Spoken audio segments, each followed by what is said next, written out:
আবারও বলি ঈমান ছাড়া রোজা রেখে বেকার।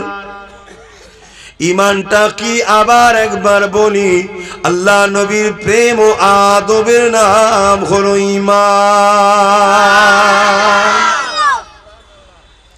সব জায়গায় মাতব্বরি করেন, সব জায়গায় লাপালাপি করেন, সব জায়গায় ঝগড়া টগড়া করেন, কিন্তু মনে রাখবেন দুটো জায়গাতে কখনো মাথা মারতে যাবেন না। একটা হলো আল্লাহর ওলি, আর একটা হলো আমার দয়ার নবী। এই দু জায়গাতে মাথা মারতে গেলে আল্লাহ পাক বরবাদ করে দেবে। আমরাও যদি প্রকৃত বাপ মাকে ভালোবাসতাম, তাহলে আমাদের আব্বারা কেউ যদি সারা পান করত, ছেলে হিসাবে বাপের পাটা জড়িয়ে ধরত, আব্বা যতক্ষণ পর্যন্ত না আপনি নেশাটা ছাড়বেন, কথা দেবেন আপনার পাটাকে আমি ছাড়বো না। আমরাও যদি সত্যি মাকে ভালোবাসতাম, তাহলে ছেলে হিসাবে মায়ের পাটা জড়িয়ে ধরে বলতাম, মা ততক্ষণ পর্যন্ত আপনার পা ছাড়বো না, যতক্ষণ পর্যন্ত না আপনি কথা দেবেন, পাশের বাড়ি গিয়ে সিরিয়াল দেখবেন না, আর গান শুনবেন না, মোবাইলে বেগানা পুরুষের ছবি দেখবেন না, ততক্ষণ পর্যন্ত আপনার পাকে আমি ছাড়বো না। আপনি আমাকে যতই লাথি মারেন ছাড়বো না। কেন? আপনি আমার জনম দুঃখিনী মা, আপনি জাহান্নামে চলে যাবেন, এটা আমি ছেলে কি করে মেনে নিতে পারি? আমরা যদি বাপকে সত্যি ভালোবাসতাম, তাহলে আমরা বাপের পা ধরে বলতাম, বাপ তুমি যতক্ষণ না কথা দেবে, মসজিদে কাল থেকে যাবে, মুখে দাঁড়িয়ে রাখবে, মাথায় টুপি পরবে, মাচানে আড্ডা দিয়া বন্ধ করবে, পার্টি অফিসে যাওয়া বন্ধ করবে, ততক্ষণ পর্যন্ত তোমার বাচ্চা তোমার পা ছাড়বো না। তুমি আমাকে মেরে ফেলো তাও ভালো, কিন্তু বেঁচে থাকা অবস্থায় তুমি আমার বাপ জাহান্নামে চলে যাচ্ছ দেখতে পাচ্ছি, এটা আমি ছেলে কি করে মেনে নি? যদি প্রকৃত দরদ বাপের ওপরে থাকতো ছেলে হিসাবে, তাহলে আমরা তাহাজ্জুদ পড়ে বাপের জন্য দোয়া চাইতাম, আল্লাহ আমার বাপ মাকে আপনি হিদায়েত করে দেন। লাখো কোটি লোক রোজা রাখে, কিন্তু কিয়ামতের দিন হাজারো রোজাদার জাহান্নামে চলে যাবে। কেন? তার ঈমান সম্বন্ধে জ্ঞান ছিল না, তার ঈমানে দুর্বল ছিল, ঈমানে কমজোর ছিল, রাসূলের প্রেম ও আদবে তার খুঁত ছিল, তাই তার ঈমানে না থাকার জন্য রোজা রেখেও কামিয়াবি নাই। কিন্তু একটা ঈমানদার যদি রোজা রাখে, ফায়দা কি? আল্লাহ নবী বলছেন, as-sawmu li wa ana azzi biyadiya। হাদিসে কুদসির মধ্যে আল্লাহ জানাচ্ছেন, রোজা হলো আল্লাহর খাস ইবাদত। নামাজের মধ্যে রিয়া আছে, লোক দেখানো আছে, হজের মধ্যে লোক দেখানো আছে, যাকাতের মধ্যে লোক দেখানো থাকতে পারে, লোক আমায় নাম করবে, কিন্তু রোজার মধ্যে লোক দেখানো নাই। কেউ যদি লোক দেখাবার জন্য শুকিয়েও থাকে, গোপনে গিয়ে তো খেয়ে নেবে। কিন্তু রোজা, তাই আল্লাহ বললেন আমার খাস ইবাদত, তাই রোজাদারকে আমি নিজে হাতে পুরস্কার দেব। জোরে বলুন সুবহানাল্লাহ। আল্লাহর হাত বলতে কুদরতি হাত। কি পুরস্কার? দুটো পুরস্কার। লিসাইমি ফারহাতানি, ফারহাতুন ইনদাল ইফতারি ও ফারহাতুন লিকা রাব্বিহি। যখন রোজাদাররা ইফতার নিয়ে বসে, ওই মুহূর্তে দোয়াটা কবুল হয়। জোরে বলুন সুবহানাল্লাহ। আর একটা হলো কি? রোজাদার দিগকে আল্লাহ দিদার দেবেন বলেছে। জোরে বলুন সুবহানাল্লাহ। তবে শর্ত ঈমান। আবারও বলি, ঈমান ছাড়া রোজা রেখে বেকার। ঈমানটা কি আবার একবার বলি, আল্লাহ নবীর প্রেম ও আদবের নাম হলো ঈমান। সব জায়গায় মাতব্বরি করেন, সব জায়গায় লাফালাফি করেন, সব জায়গায় ঝগড়া টগড়া করেন, কিন্তু মনে রাখবেন দুটো জায়গাতে কখনো মাথা মারতে যাবেন না। একটা হলো আল্লাহর ওলি, আর একটা হলো আমার দয়ার নবী। এই দু জায়গাতে মাথা মারতে গেলে আল্লাহ পাক বরবাদ করে দেবে। যদি কেউ আল্লাহর কাছে ভুল করে ওকে আল্লাহ তওবা করার সুযোগ দেয়, কিন্তু অলি আউলিয়া আর নবীর সাথে বিয়াদবি করলে আল্লাহকে সুযোগ দেয় না। ও ভাবতেই পারবে না যে আমি বেঈমান হয়ে যাচ্ছি। কেন? অলি আউলিয়াদের যারা বিরোধী করে তাদের জন্য দুনিয়ায় তিনটে শাস্তি আল্লাহ দেয়, তিনটে। একটা হলো আঁচড়ানো বন্ধ হবে না, বুঝলেন? আঁচড়ানো মানে সব থাকার পরেও মনে হচ্ছে নেই, আরো লাগবে, আরো লাগবে, আরো লাগবে, আরো লাগবে, আরো, এই পেরেশানেই থাকবে, এই করতে করতেই চলে যাবে। দ্বিতীয় কি? যেখানেই বসবে লোক সামনে যদি নোংরা কথা নাও বলে, পিছনে তাকে সবাই ঘৃণা ও অপমান করবে। 3 নম্বর হলো কি? তার মৃত্যুটা হবে বেঈমান হালে। তোরা কমিটি নাকি? বড় বড় কমিটি তো। এই 3টে শাস্তি হবে, এটা দুনিয়ায়, পরকালে তো আছে আরো। তাই 3টে জায়গায় কখনো, 2টো জায়গায় কখনো লাফালাফি করতে যাবেন না। আর যদি আল্লাহর ওলিদের বন্ধু হতে পারেন তাহলে অনেকটা লাভ রয়েছে। কেননা কিয়ামতের দিনে একদল মানুষ আল্লাহ পাকের আরশে আজিমের নিচে দাঁড়িয়ে রয়ে যাবে। জান্নাতীরা জান্নাতে চলে যাবে, জাহান্নামীরা জাহান্নামে চলে যাবে। কিন্তু একদল মানুষ আল্লাহর আরশে আজিমের নিচে দাঁড়িয়ে রয়ে যাবে। ফেরেশতারা দেখে বলতে লাগবে, এ আল্লাহ পাকের বান্দারা, তোমাদের কি হিসাব নিকাশটা হয়নি? তারা বলবে হ্যাঁ হয়ে গেছে। কোথায় তোমাদের ঠিকানা হয়েছে? তারা বলতে লাগবে, আল্লাহ পাক দয়া করে আমাদেরকে জান্নাতি দান করেছে। ফেরেশতারা বলবে, তাহলে কেন আপনারা দাঁড়িয়ে আছেন? আপনারা জান্নাতে যান। তারা বলবে আমরা যাব না। ফেরেশতারা বলবে, তাহলে কি জাহান্নামে যাবেন? আর আল্লাহর ওলিরা আল্লাহ ছাড়া কাউকে ভয় করে না। বলবে তাহলে ওখানেই চলুন, ওখানেই চলুন। ঠিক এমন সময় জাহান্নাম চিৎকার দিয়ে বলবে, আল্লাহ, আপনার ফেরেশতারা কিছু লোককে আমার কাছে আনছে যাদের হৃদয়ে আপনার এমন প্রেম আছে, ওই প্রেমে আমি জাহান্নাম পুড়ে যাব। জোরে বলুন সুবহানাল্লাহ। কিসের প্রেম? রাত জেগে আপনাকে তারা ডেকেছে, তাহাজ্জুদ পড়েছে, নফল ইবাদত করেছে, দান খায়রাত করেছে, ঘুরতে ঘুরতে আপনার তাসবিহ পড়েছে, আপনার হাবিবের জন্য কেঁদেছে, আপনার হাবিবকে প্যার করেছে। এই যে ভালোবাসার প্রেম, এই প্রেমের কাছে আমি জাহান্নাম আল্লাহ পুড়ে ধ্বংস হয়ে যাব। আপনি আপনার ফেরেশতাদেরকে রোকেন। আল্লাহ আওয়াজ দিয়ে বলবে, আমার ফেরেশতারা, কেন আমার মাহবুবগুলোকে জাহান্নামের দিকে নিয়ে যাও?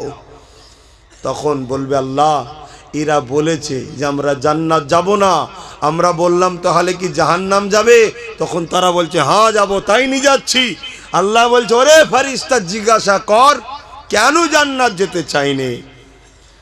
আল্লাহ পাকের কথা শুনে ফেরেশতারা জিজ্ঞাসা করবে, কেন আপনারা জান্নাতে যেতে চান না? আমার যুবকেরা, আমার ভাইরা, আমার আম্মা বোনেরা, মন দিয়ে এই জায়গাটা শোনেন। কেন? হালকা বয়সে সারা জিন্দগিটা মাচানে, ক্লাবে, পার্টি অফিসে, বিভিন্ন জায়গায় তো আড্ডা দিয়ে বরবাদ করে ফেললেন। যদি কোনো হাক্কানি ওলির সঙ্গে যোগাযোগ রাখতে পারেন, মহব্বতের সম্পর্ক রাখতে পারেন, হতে পারে আল্লাহ রহমান রহিম তাদের ওসিলায় আপনার বেড়াকে পার করে দিতে পারে। গল্প আমি শোনাচ্ছি না, রাসূলুল্লাহর হাদিস শোনাচ্ছি, মন দিয়ে শোনেন। কিছু মানুষ আছে তারা এগুলোকে অস্বীকার করে, কিন্তু দুঃখের বিষয় এটা আমার রাসূলুল্লাহর কওল বলছে, হাদিস বলছে, অস্বীকারকারী ঈমান চলে যাবে। তাই বলে দিয়ে যায়, আল্লাহ পাকের ফেরেশতারা যখন জিজ্ঞাসা করবে কেন আপনারা জান্নাতে যেতে চাইছেন না, ওই সময় তারা বলতে লাগবে, এ আল্লাহ পাকের ফেরেশতারা, আমার নবী পাকের হাদিস রয়েছে, দুনিয়ায় যে যাকে ভালোবাসবে পরকালে সে তার সঙ্গে জান্নাতে যাবে। দুনিয়ার একদল মানুষ আমাদেরকে পেয়ার করেছিল, আমাদের নামে ইসালে সওয়াব করত। আমরা যখন দুনিয়ার জমিনে থাকতাম আমাদের সোহবতে বসত, আমাদেরকে দাওয়াত করত, আমাদেরকে আপ্যায়ন করত, আমাদেরকে তাজিম করত, আমাদের সোহবতে বসে বসে ওয়াজ করতাম, শুনতো, দরুদ শরীফ পড়তো। কেননা আমরা আল্লাহকে ভালোবেসেছি, নবীকে ভালোবেসেছি, তাই তারা আমাদেরকে পেয়ার করত। তাদের মধ্যে থেকে কিছু মানুষ আজকে জাহান্নামী হয়ে গেছে। নবীর হাদিস তো মিথ্যা হতে পারে না, যতক্ষণ পর্যন্ত না আমাদের ওই সাথীগুলোকে আমাদের সাথে জান্নাত দেওয়া হচ্ছে, আমরা ততক্ষণ পর্যন্ত আল্লাহর জান্নাতে যাব না। আরো জোরে বলুন সুবহান।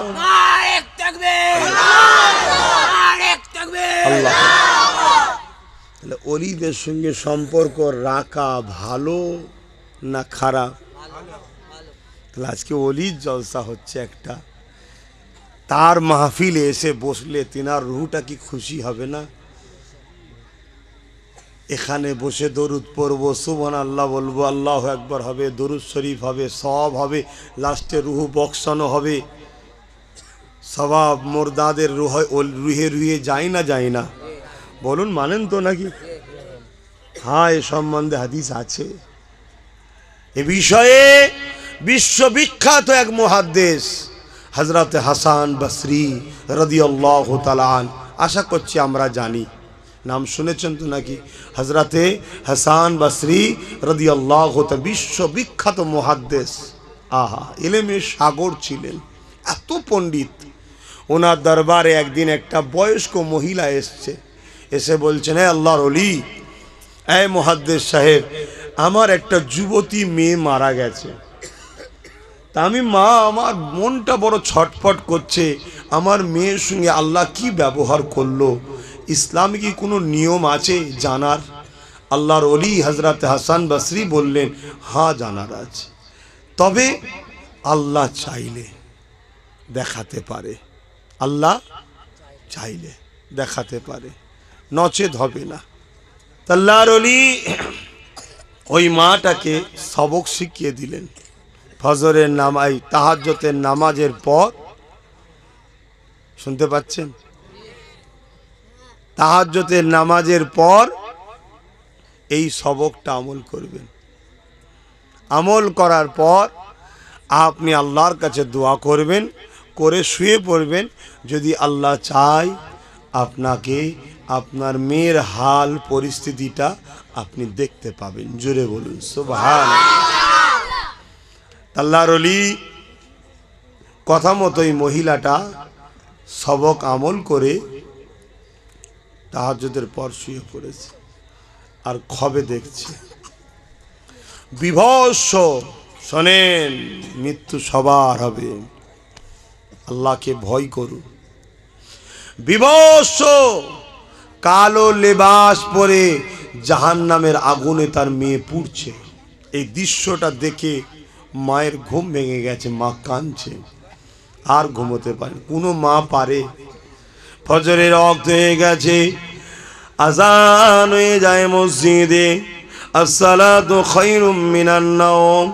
নামাজটাকে পড়ে নিয়ে মা রওনা দিয়েছে আল্লাহর ওলির দরবারে। আল্লাহর ওলির দরবারে গিয়ে সব বিবরণটা খবর দিল। আল্লাহর ওলি শোনার পরে মনটা বড় খারাপ হয়ে গেল। সারা দিনটা কেটে যায়, আবার যখন রাত এসে যায় তাহাজ্জুদ পড়ে আল্লাহর ওলি হাসান বসরি ঘুমিয়ে পড়ে। যখনই ঘুমিয়ে পড়ে ওই খবের মধ্যে আল্লাহর ওলি হাসান বসরি দেখতে লেগেছে আমি যেন আল্লাহ পাকের জান্নাত ঘুরতে লেগেছি। আল্লাহর ওলি হাসান বসরি দেখেন ওই জান্নাতের মধ্যে একটা সোনার সিংহাসনের উপরে একটা সুন্দরী রমণী বসে রয়েছে, যার চেহারা থেকে নূর চমকাতে লেগেছে। আমি তখন জিজ্ঞাসা করতে লাগলাম, এ আল্লাহ পাকের বান্দি রে, এ মহিলা কি এমন ইবাদত করেছো যার জন্য আল্লাহ আপনাকে মর্যাদার মাকাম দিয়েছে? ওই মহিলাটা বলতে লেগেছে, আল্লাহ পাকের ওলি বান্দারে, আমি হলাম সেই মহিলা জিনার আম্মা আপনার কাছে সবক জানতে চেয়েছিল। ওই সময় আল্লাহর ওলি বলেন, মারে তোমার মা বলেছিল তুমি জাহান্নামের মধ্যে বিবশ আগুনে জ্বলতেছ, আজকে আমি কি দেখছি? ওই সময় মহিলা বলেছিলে, আল্লাহর ওলি আমার আম্মা জান যেটা দেখেছে ওটাও সত্য, আপনি যেটা দেখছেন এটাও সত্য।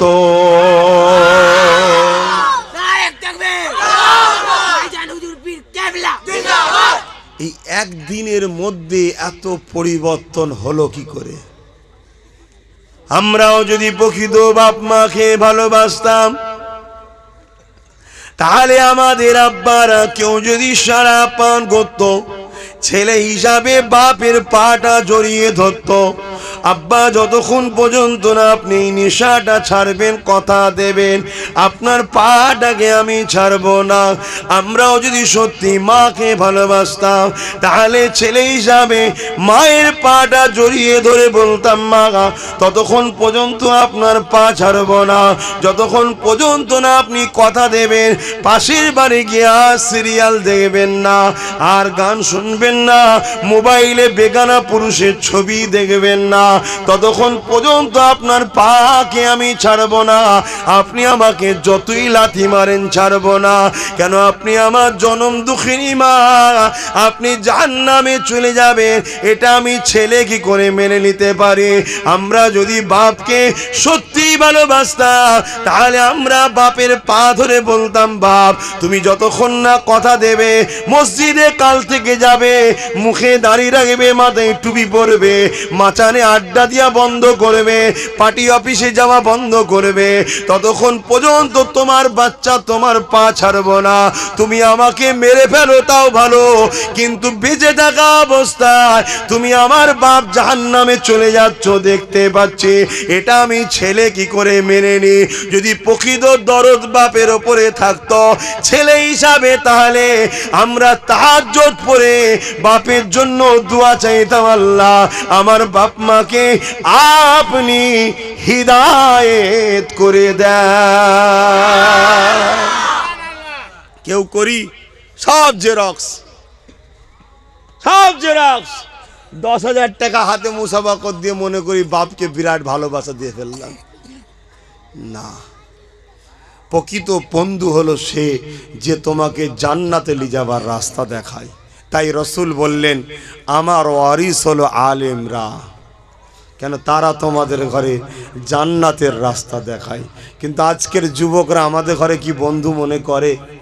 কজন আর মনে করে? হ্যাঁ, একেবারে মনে করে বলবো না, কিছু হলেও আমাকে ভালোবাসে, কিন্তু কজন সেটা?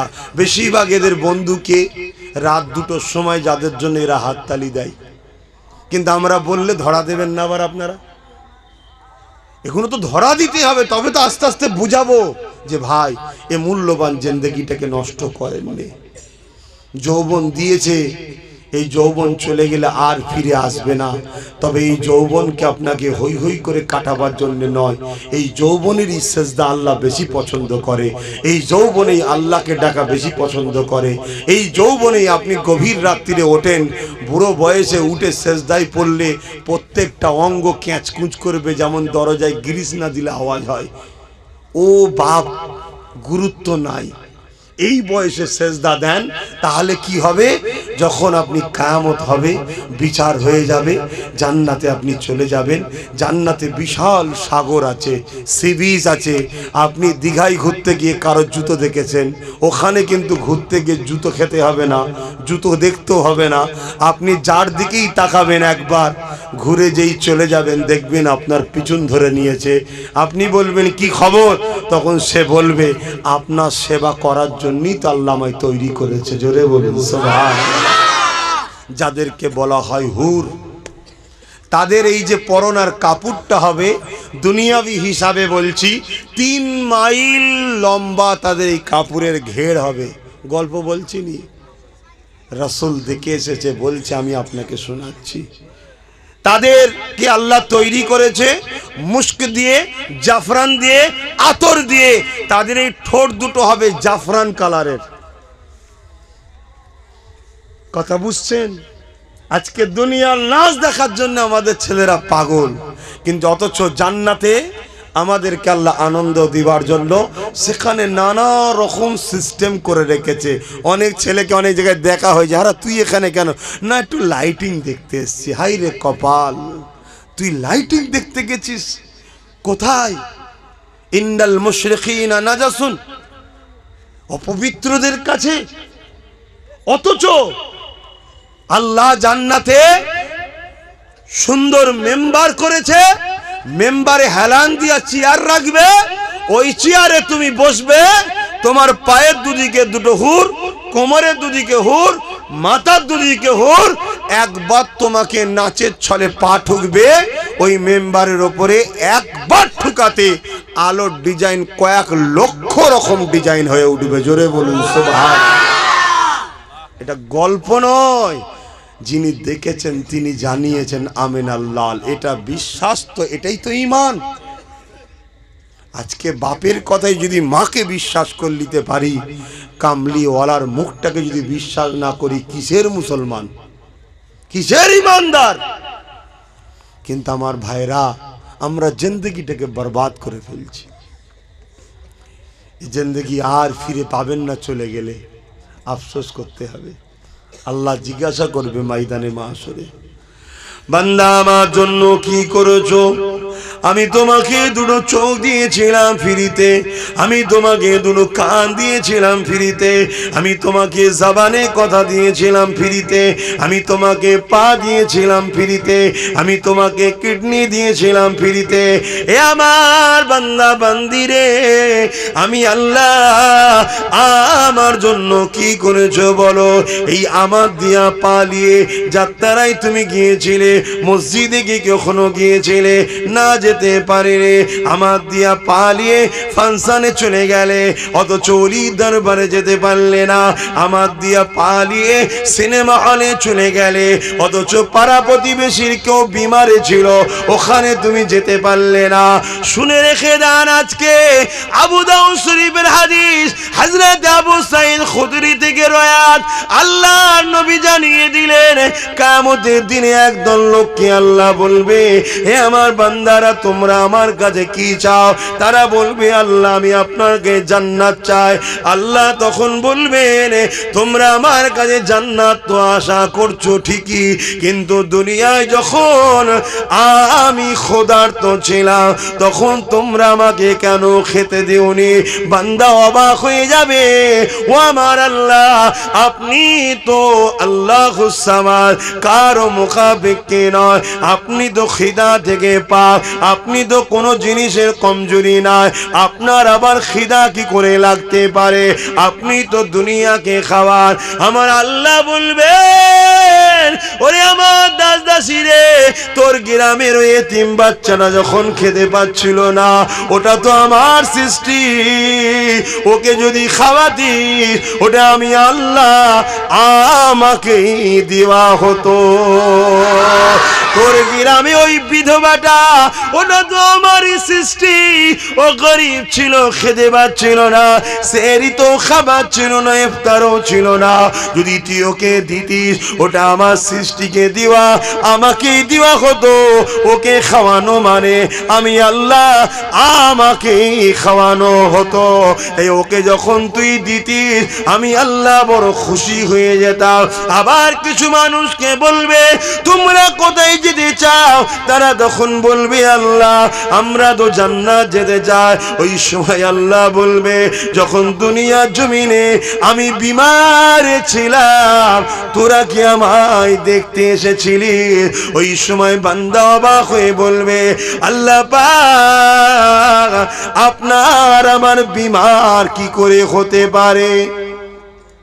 শুনছেন তো নাকি?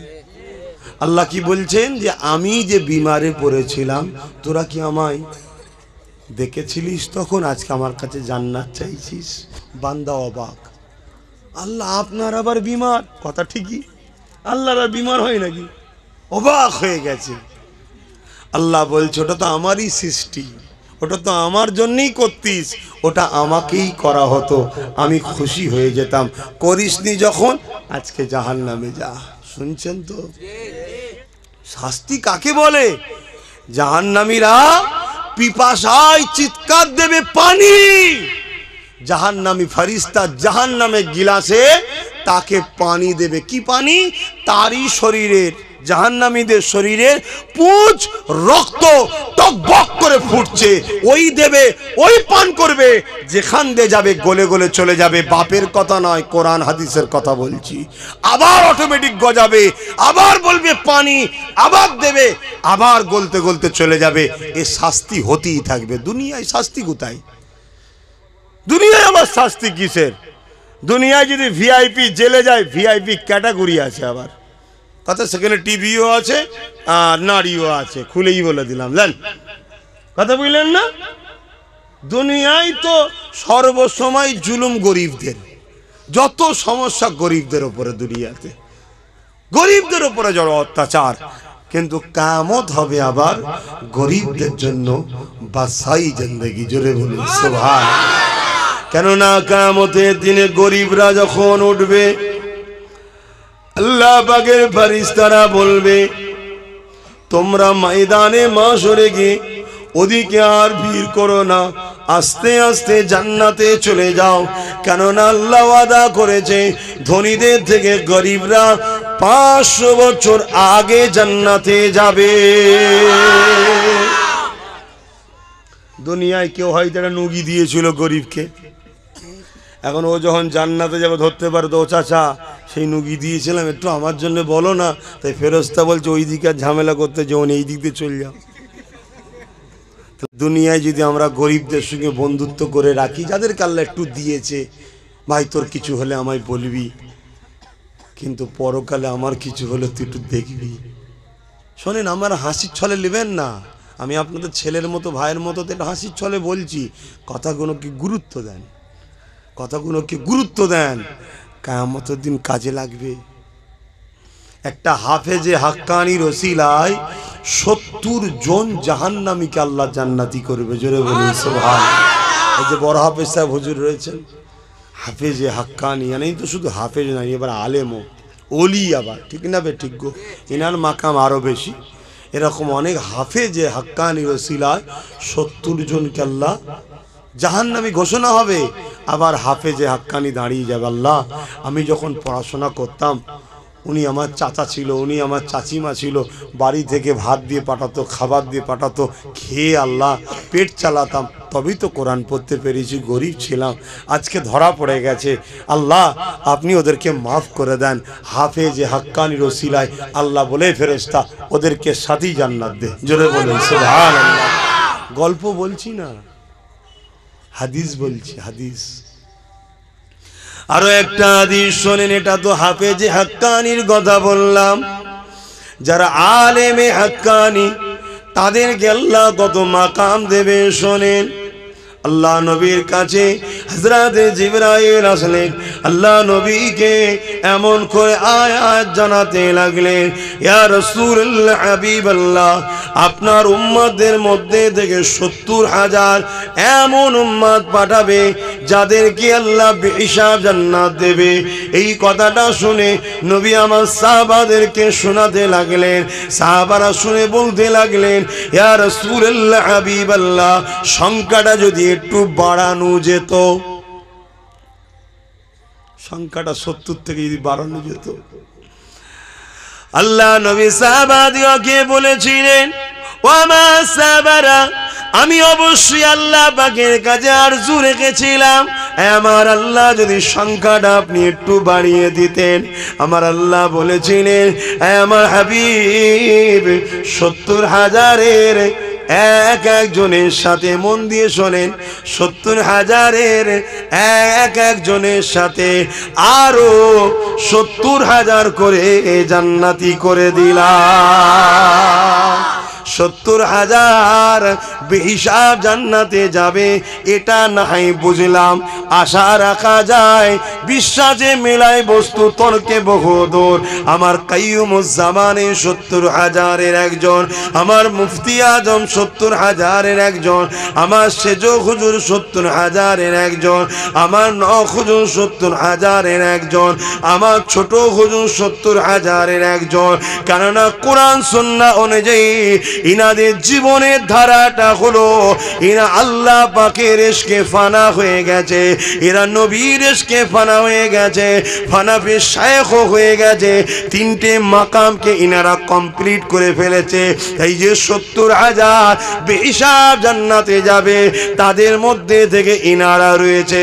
কারণ আমি নিজে দেখেছি, আমার মুফতি আজম মেজ হুজুরকে যখন কবরের মধ্যে রাখা হয়, কেননা বাকি হুজুরদের ঘরে তো আমি দেখিনি, ছোট হুজুর যখন ইন্তেকাল করেছিল তখন আমি মায়ের কোলে ছিলাম, তাই খেয়ালও নাই, জ্ঞানও নাই, দেখাও সম্ভব নয়, জানাও নয়। কিন্তু মুর্শিদে আলা, আমার মুর্শিদ মেজে হুজুর পীর কেবলাকে আমি যখন দেখেছিলাম, কবর মুবারকে রাখার পরে সবার মুখকে কেবলা দিকে ঘুরিয়ে দেওয়া হয়, কিন্তু অবাক বিষয়, আমার মুফতি আজম বলে দিয়েছিল, তোদের কাজ হলো কবরে এনে দেওয়া। ঠিক এমনই যেন বলতে লাগলো, মুখ তোদেরকে খোরাতে হবে না, কেন 104 বছর 8 বছরেও আমি আল্লাহর ঘর মসজিদে গিয়ে কাবার দিকে মুখ করে সেজদা আল্লাহকে দিয়েছি, তুই এখন কেন খোরাবি? 100 বছর ধরে যে মুখটা আল্লাহর দিকে ঘুরিয়ে রেখেছি কাবার দিকে, ওই ঘোর মুখ ঘোরাবার জন্যে দুনিয়ার কাউকে লাগবে না, আমি আবু জাফর নিজে ঘুরিয়ে নিয়েছিল। আরো জোরে বলুন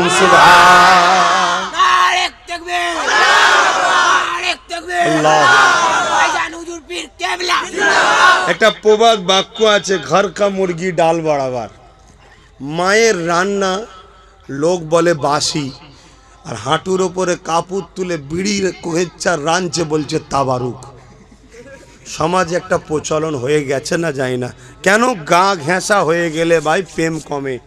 তাই আমি জানি না, আমার সম্বন্ধে যদি কারো খারাপ ধারণা থাকে স্বাভাবিক, কিন্তু আমার 5 হুজুরকে নিয়ে কখনো খারাপ ধারণা দিলে জায়গা দেবেন না, বরবাদ হয়ে যাবেন।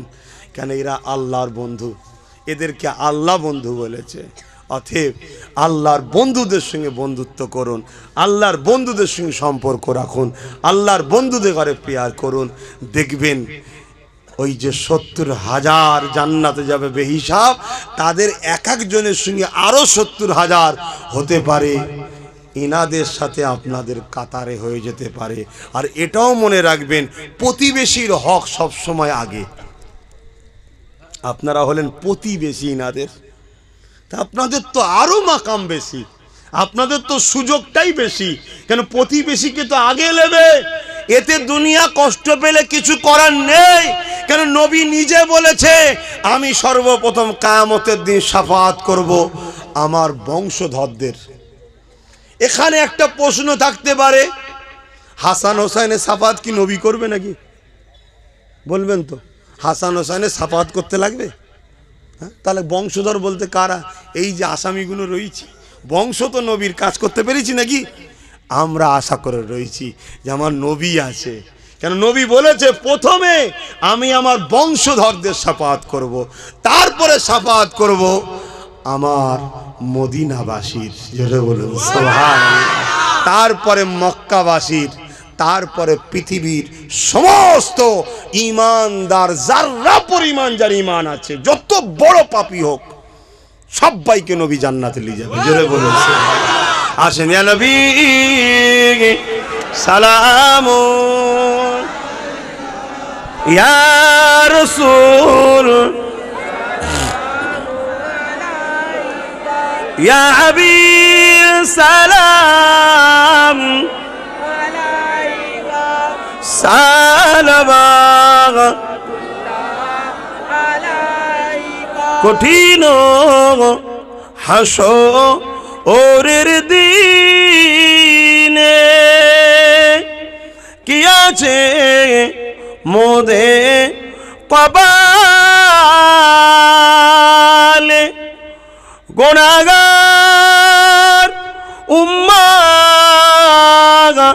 আতো আপনার লইবেন সঙ্গে মাহশরে।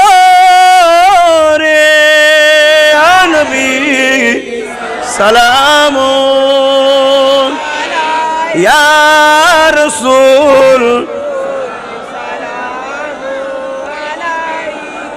ইয়া হাবিব। মাশাআল্লাহ মাশাআল্লাহ। আমরা সকলে গায়ে গায়ে বসে, একটু কাতার দিয়ে বসবেন, তাই তো না? সকলে যে যা পড়েছেন আমাকে হাওলা করুন। আসেন সকলে তওবা পড়ি। বিসমিল্লাহির রহমানির রহিম। আল্লাহ তাআলা আমি জানা অজানা, ইচ্ছা ও ইচ্ছা সকল গুনাহ হইতে তওবা করিতেছি। আস্তাগফিরুল্লাহ রাব্বি মিন কুল্লি যামবিন ওয়া আতুবু ইলাইহি। আশহাদু আল্লা ইলাহা ইল্লাল্লাহু ওয়াহদাহু লা শারীকা লাহু ওয়া আশহাদু আন্না মুহাম্মাদান আবদুহু ওয়া রাসূলুহু। লা ইলাহা ইল্লাল্লাহ মুহাম্মাদুর রাসূলুল্লাহ সাল্লাল্লাহু আলাইহি ওয়াসাল্লাম। তাবারুক পাচ্ছেন, নিয়ে উঠে দাঁড়াবেন না, কেন অনেকে লিতে এখনো বাকি আছে, আর তো দোয়াও বাকি আছে, তো দোয়াটা নিয়ে যেতে হবে না? নসিবে যদি আল্লাহ রাখে এরকম তাবারুক করে আপনি লোককে খাওয়াবেন, বিশ্বাস করুন। অহংকার করছেন, ও আম্মা বিনিআমাতি রাব্বিকা ফাহাদ্দিস। আমার বাপ দাদাদের দোয়ায় আসাম যারা খেয়েছিল তারা আজকে আরব কোটি টাকার মালিক হয়ে গেছে। আল্লাহ চাইলে ভরসা রাখুন, দোয়া নেন, কিন্তু আপনি পেয়ে গেছেন, আপনি উঠে পড়ছেন, দুজন পাইনি তখনও। আসুন দোয়া চান, আল্লাহুম্মা আমিন। আয় আল্লাহ, আমার আব্বা জানগুলোকে, আমার ভাই জানগুলোকে, পর্দার আড়ালে মা বোনগুলোকে নিয়ে হাত তুলিছি। আল্লাহ, যা কিছু বলালেন আমি বললাম, বলা কর্ম দিয়ে কিছু ভুল হয়ে যায় আপনি দয়া করে মাফ করে দেন। আজকে হযরত আব্দুর রহমান স্যার রাহমাহুল্লাহ হুজুরের স্মরণে, আপনার পেয়ারা বান্দা ওলি বান্দা স্মরণে এই খাতুন মুন্সি পাড়াতে বাৎসরিক ইসালে সওয়াব হচ্ছে। আল্লাহ, আল্লাহ এই মাহফিলকে আপনি কবুল করে নিন। আল্লাহ, আল্লাহ এই মাহফিলে যারা দান করেছে, দানে দাতাদের দানকে কবুল করে নিন।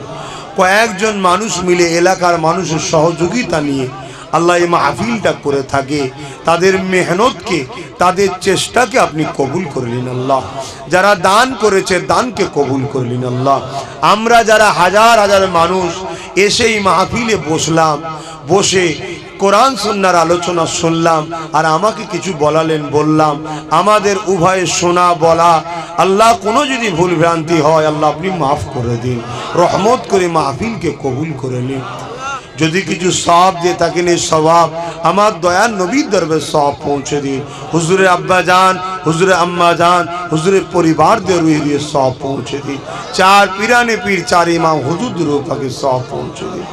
আল্লাহ পাক খাস করে সওয়াব সুলতানে খিন গরিবে নওয়াজ খাজা মুঈনুদ্দিন চিশতি আজমিরি রহমাতুল্লাহ আলাইহি হুজুরের রূহ পাকে সওয়াবটুকু পৌঁছে দিন।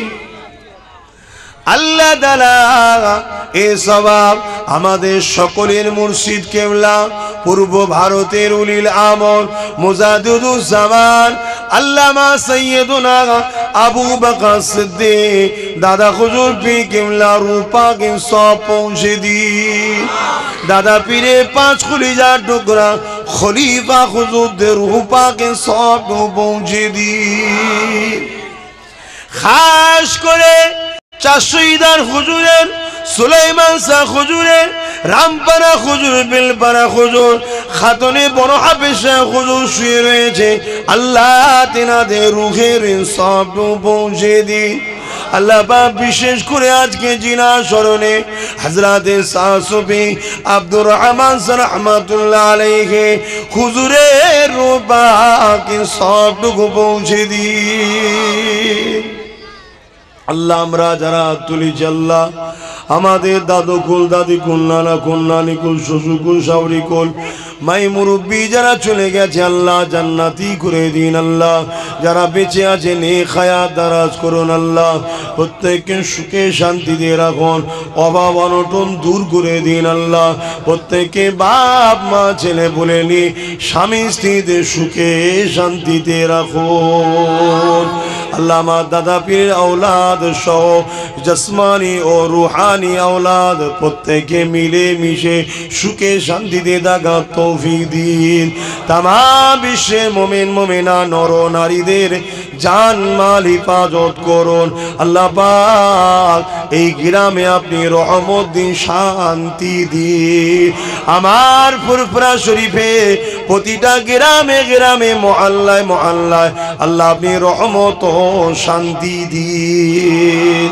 আল্লাহ পারো দোয়া চাই আমার মহান ভারত ও বাংলাতে প্রতিটা মুমিন মুমিনাদের জান মাল হিফাজত করুন। আল্লাহ আল্লাহ পারো দোয়া চাই আমার ছোট ভাই নওশাদ সিদ্দিকীকে মানুষের জন্য, গরিবের জন্য, দেশের জন্য, সমাজের জন্য আল্লাহ ওকে নাই সত্য জন্য মানুষের খেদমত করার জন্য রাজ ক্ষমতা দান করে দেয়। আল্লাহ পারো দোয়া চাই আমার ছোট ভাইয়ের সঙ্গে সবাইকে কাঁধে কাঁধ মিলিয়ে এই বাংলার প্রতিটা মুসলিম অমুসলিম গরিব মানুষের সেবা করার তৌফিক দেয়। আল্লাহ আমার রাষ্ট্রকে বিদেশি শক্তি থেকে হেফাজত করুন। আমার রাজ্যকে দেউলিয়া চোর বাটপাদের হাত থেকে হেফাজত করুন। আমার দেশকে যারা লুটছে তাদের হাত থেকে হেফাজত করুন। আমার দেশের সেনাবাহিনী পুলিশ বাহিনীকে হেফাজত করুন। সুন্দর জীবন দান, ভালোভাবে মিলেমিশে রাখে। খাস করে আল্লাহ আমার দাদা পীরের ফুরফুরা শরীফের শান মালকে যারা মিটাতে চায় তাদেরকে আপনি মিটিয়ে দেন। এই পবিত্র জমিনে শান মর্যাদা আল্লাহ আপনি আরো উঁচু করে দেন। আল্লাহ অনেক বড় চিৎকার করেছি হসপিটাল, স্কুল, কলেজের জন্য, কেউ দেয়নি, তাই আমি নলেজ সিটি করছি। আল্লাহ আমাকে করার তৌফিক দেন। আল্লাহ ওখানে সুচিকিৎসা ও শিক্ষার ব্যবস্থা করার তৌফিক দেন। আল্লাহ আল্লাহ এই মাহফিলকে কবুল করুন, কমিটিকে কবুল করুন। আমার চাওয়া পাওয়া বলার মধ্যে কোনো ভুল ভ্রান্তি হয়ে গেলে আল্লাহ আপনি মাফ করে দিন। আল্লাহ আমার জনম দুঃখিনী আব্বা আম্মা সকলকে সুন্দর জীবন দেন। আল্লাহ আমার আম্মা যেন উমরা গেছে। আল্লাহ আমার স্ত্রী নেক সন্তান। আল্লাহ যারা হাত তুলেছে, কি আশায় হাত তুলেছে, আপনি প্রত্যেকের মনের আশাকে কবুল করুন। মানুষ মাত্র ভুল হয় আল্লাহ, সব মানুষ ফিরে আসছে। আল্লাহ যারা ফিরে আসছে তাদের ভুল ভ্রান্তি মাফ করে দিন। আল্লাহ আল্লাহ ভুল হয়ে যায় মানুষের, আল্লাহ আমি ক্ষমা করে দিচ্ছি। কেউ যদি কিছু বলেও থাকে সব ভুলে গিয়ে আল্লাহ আমাদেরকে এক হয়ে আগামী দিন গরিব দিন দুঃখীদের জন্য জালিমদের বিরুদ্ধে লড়াই করে আল্লাহ আপনি আমাদেরকে কামিয়াবি দান করবেন। আল্লাহ আল্লাহ এই ফুরফুরা শরীফ এই পবিত্র জমিনকে আল্লাহ সুন্দরভাবে আল্লাহ এলাকার মানুষ সবাই মিলেমিশে পরিচালনা মিলেমিশে থাকার তৌফিক দিন আল্লাহ। আমার সৈয়দান হুজুরের দরবারের ইজ্জত মর্যাদাকে আপনি আল্লাহ যারা লুণ্ঠিত করছে তাদের হাত থেকে হেফাজত করুন আল্লাহ।